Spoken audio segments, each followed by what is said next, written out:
मध्य प्रदेश के मुख्यमंत्री मोहन यादव आज ग्वालियर दौरे पर हैं। सीएम मोहन यादव ने कांग्रेस की संविधान बचाओ यात्रा के जवाब में बीजेपी द्वारा शुरू किए गए संविधान गौरव अभियान में हिस्सा लिया। इस दौरान उन्होंने इस कार्यक्रम में हजारों की संख्या में आए लोगों को संबोधित भी किया। अपने संबोधन में सीएम मोहन यादव ने भारत के पहले प्रधानमंत्री जवाहरलाल नेहरू समेत पूरी कांग्रेस पार्टी पर जमकर हमला बोला। अपने संबोधन के दौरान सीएम ने सनातन धर्म को प्राथमिकता देने वाले कई महान कांग्रेसी नेताओं को भी याद किया, जिनको कांग्रेस ने भुलाने की कोशिश की। कुंभ का आनंद चल रहा है और हम सब उसको भी देख रहे हैं। अब बताइए, अपने कुंभ के उस पूरे आयोजन में ये जो सामूहिक स्नान होते हैं, अन्न क्षेत्र होते हैं, भंडारे होते हैं, हम कहां किसी से पूछते कौन किस समाज का है? सब सामूहिक रूप से सारा आनंद लेते कि नहीं लेते? होली पे कलर लगाने निकलेंगे तो कोई किसी का नाम पूछता है क्या? आनंद के साथ होता कि नहीं होता है? दिवाली का आनंद, ये सारे त्योहार संस्कृति। अभी तो ग्वालियर का मेला चल रहा है। मेले का अर्थ क्या? मैं राजोरैया से मजे से पूछ रहा था, तुलसी भैया भी साथ में थे। मेले का मतलब क्या? तो मेले का मतलब मेल जोल, आनंद के साथ, आत्मीयता के साथ, आपका कोई का किसी से परिचय हो न हो, एक साथ बैठ करके पूरे अपने मेले में घूमते घामते जो आत्मीयता बरसती है, वो हमारे लिए आपस में एक दूसरे को नजदीक लाती है। और इस भाव को समझने के आधार पर हमारी संस्कृति चलती है। अब इस संस्कृति की विशेषताओं को लेकर के हम देखें तो कांग्रेस के राजनीतिक परिदृश्य में देखें मित्रों, एक दौर निकला कांग्रेस का, आजादी के पहले का नेतृत्व और आजादी के बाद का कांग्रेस का नेतृत्व और उसका व्यवहार। ये दोनों व्यवहार को देखोगे तो आपको सब कुछ मिल जाएगा। लेकिन कांग्रेस ने अपने खुद के नेताओं को भुलाने का काम किया है।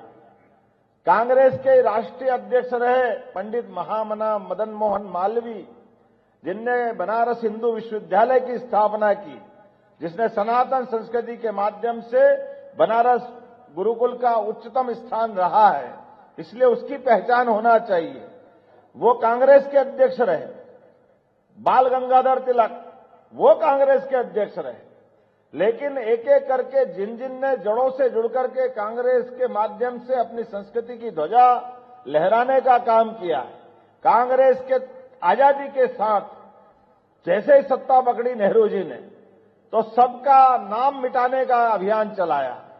कुछ को अपने उस समान समय में जिससे जितनी उनकी दुश्मनी थी, सबके साथ हिसाब चूकता करते रहे।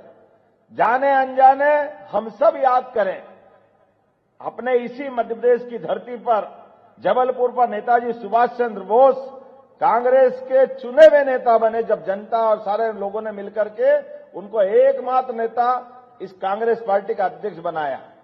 लेकिन काल के प्रवाह में अंदर की राजनीति के बलबूते पे उनको भी इस्तीफा देके जाना पड़ा।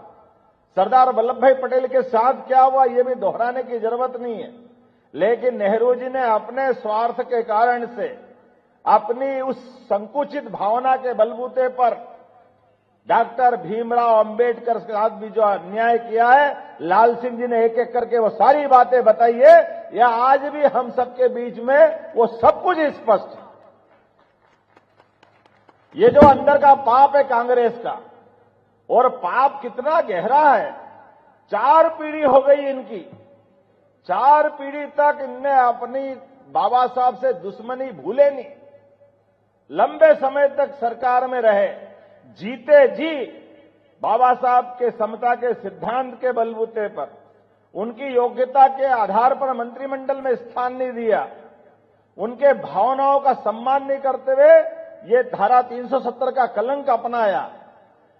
लोकसभा, जिसके संविधान के लिए बाबा साहब अध्यक्ष बने थे, सही कहा लाल सिंह जी ने, चुनाव में निर्वाचन के समय तो उस समय कई सारे दलों के लोगों को जोड़ करके मंत्री बनाने की बात है, लेकिन मेरे से ज्यादा कोई सुयोग्य आदमी आगे नहीं बढ़ जाए।